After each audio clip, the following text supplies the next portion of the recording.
আমার হাজবেন্ড তো বাপু রোজ পেলে রোজই খায় এটা। 2 দিন 4 দিন অন্তর অন্তর মূলো এনে শুধু বলে এটা বানিয়ে দাও। যা বাবা, ভারী ফ্যাসাদ, রোজ বানাতে বলে। অবশ্য আমারও খেতে খারাপ লাগে না, তাই ভাবলাম আজকে বানিয়েই ফেলি। সেই জন্য আমি আপনাদেরকেও রেসিপিটা দেখাচ্ছি। কি করব বলুন, হাজবেন্ডের আবদার মানতে তো হবেই। তো সেই জন্য আমি সাদা মূলো নিয়েছি।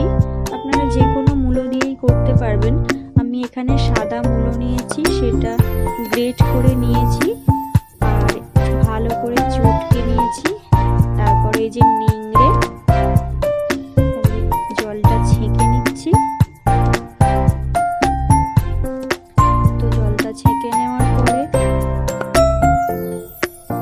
এর মধ্যে আমি একটু আদা রসুন কুচি, পেঁয়াজ কুচি, কাঁচা লঙ্কা কুচি, ধনেপাতা কুচি সব দিয়ে দেবো এক এক করে। পরিমাণ মতো নুন, পরিমাণ মতো চিনি, একটু জোয়ান, একটু কালো জিরে। জোয়ানটা একটু হাতে রগড়ে দেবেন, তাহলে ফ্লেভারটা এনহ্যান্স হবে। সবকিছু দিতে হবে। একটু আমচুর পাউডার, একটু ছাতু আর লঙ্কার গুঁড়ো দিয়েছি। আমি লঙ্কার গুঁড়ো দিইনি, চিলি ফ্লেক্স দিয়েছি। আপনারা চাইলে ওটা লঙ্কার গুঁড়ো দিতে পারেন। তো দিয়ে ভালো করে মেখে নিতে হবে এটাকে। আমচুর পাউডার দিলে একটা টক টক ব্যাপার আসে, খেতে ভালো লাগে। আর চিনিটা দিলে টকটা ব্যালেন্স হয়ে যায়, খুব সুন্দর খেতে হয়। বানিয়ে দেখবেন একবার বাড়িতে, দারুণ খেতে হয়।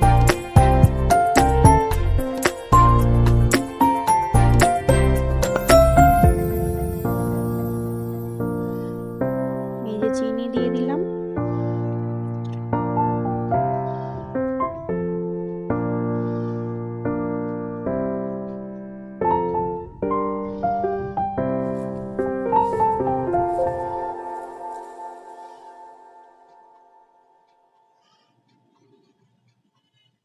একটু গোটা জিরেও দিয়েছি আমি।